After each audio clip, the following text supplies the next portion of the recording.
Menjadi ikon kota Palembang, Jembatan Ampera yang dibangun sejak tahun 1962 lalu ini akan dilakukan uji beban dinamis oleh pihak Balai Besar Jalan Nasional.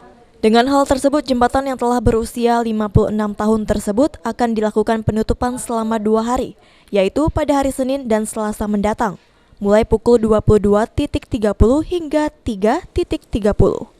Uji beban dinamis ini menurut Kepala Balai Besar Jalan Nasional Sumsel berdasarkan kajian yang dilakukan oleh pihak Balai Besar Jalan Nasional, serta untuk mengetahui kekuatan dan kondisi dari jembatan kebanggaan warga Palembang ini.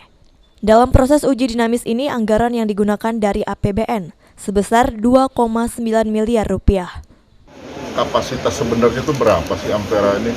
Nah, supaya kita bisa maintain atau meng-up lagi kapasitasnya supaya bisa melayani traffic lagi dalam jangka waktu yang lebih lama. Untuk pendanaannya sendiri untuk uji beban ini berapa Pak? Kalau boleh tahu? Kalau itu masuk APBN atau? Semua pendanaan kajian ini melalui APBN dengan uang berapa Pak? 2,9 miliar kajian ini. Nanti hasilnya bagaimana, apa perlu dilakukan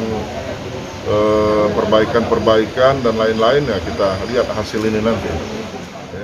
Teknis uji beban dinamis ini sendiri nantinya akan diberikan getaran yang bersumber dari 3 titik, di mana salah satunya ada sebuah truk dengan beban kurang lebih 15 ton berjalan, lalu berhenti di atas jembatan Ampera.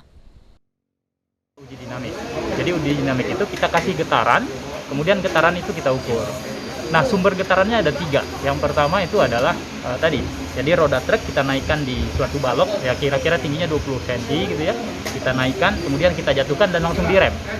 Nah, getaran yang diakibatkan oleh beban jatuh ini, truk tadi, itu kita ukur menggunakan sensor akselerometer namanya.